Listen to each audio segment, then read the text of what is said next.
Jesus olera olchu waaqayyo ko arge Yesu hindu ta jedani wai kooti bulda gadi kootani Andaru kara Jesus olera olchu waaqayyo ko arge Andaru kara Jesus olera olchu waaqayyo ko arge Olchada olchada olchada Jesus kun olchada Olchada, Olchada, Olchada, Jesus kun Olchada.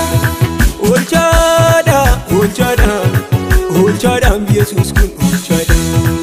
Olchada, Olchada, Olchada, Jesus kun Olchada. Olchada, Jesus kun Olchada. Olchada, Jesus kun Olchada. Olchada, Jesus kun Olchada. Olchada, Jesus kun Olchada.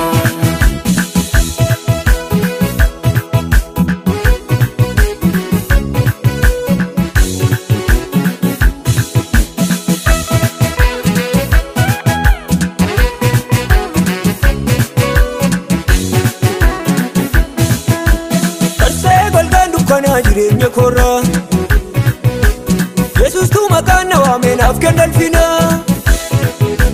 Sichi dande dimike adda kembatu Yedetu olina kenne humna ufatu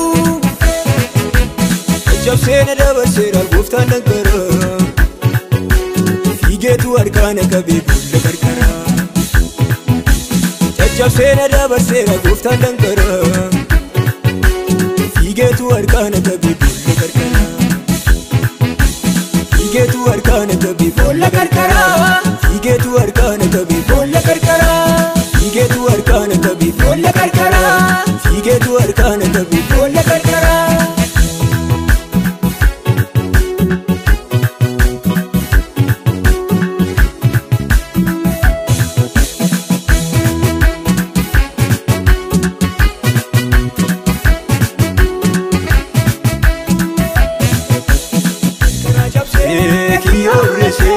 Nada bersera,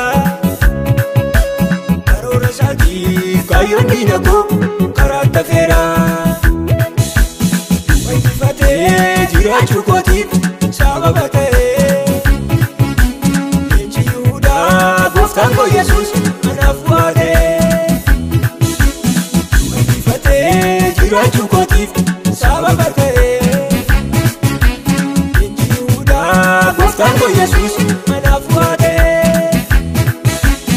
Inci Yuda, nafwate. Inci Yuda, nafwate. Buftan ko Yesus.